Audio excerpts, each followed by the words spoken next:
And as the war in Israel rages on, many experts warn the violence could get much worse. I spoke today with the director of the Center for Middle East Development at UCLA, Dr. Spiegel. Professor Spiegel, first off, are you surprised that this type of war is broken out between Israel and Hamas? I am surprised. I have been also surprised that things were so quiet on that part of the region, and in particular that country. But they were getting more and more opportunity to work inside Israel. Things seem to be going in a positive way. The Israeli government did not seem particularly interested in causing trouble or the like. But I, like everyone else, was quite shocked. So how long do you anticipate that this war will last, and what needs to happen to bring peace?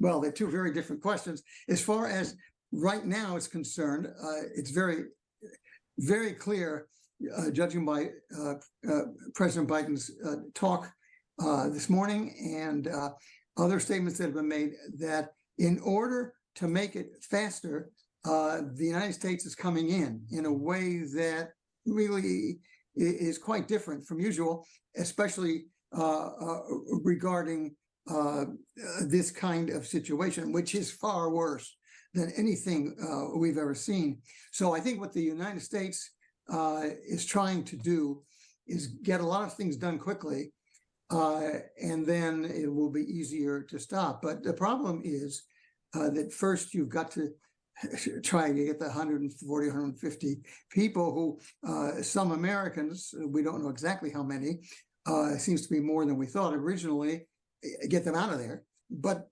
many Israelis will want to have a major effort to get rid of this government, this group. I'm not so sure that that can be done without a great deal of time, effort, and people dying. Nobody thought that the horror would be on the way they have been, which makes it, in terms of your second question, much more difficult. And that brings us to the other Palestinians, of course, who we are much closer to, those in the West Bank. And here, I think it's going to be tougher too, because they're not in a very good shape in terms of what happens next. The Palestinians have very good people who are interested in working with Israel, but they have no influence. And the people who are used to conflict are there. So there's a lot of work that has to be done with the Palestinians to make the peace situation possible. And of course, the Israelis themselves have to figure out what happens. Usually when there is this kind of situation at the next election, the government in power loses out, which is typical of democracies, and we've seen this in Israel. Do you foresee the bloodshed getting much worse and other countries getting more involved in this conflict? The current situation could go on for some time. If the Israelis decide we can't live with this and we've got to get rid of this regime, which I think they can do, but it could take, who knows, many weeks, more likely months, and many months.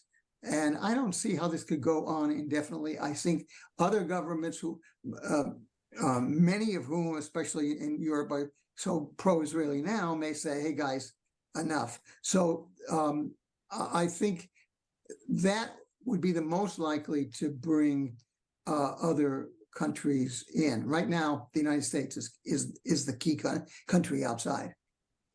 All right, Professor Spiegel, we appreciate your time. Thanks so much for joining us. Sure, my pleasure.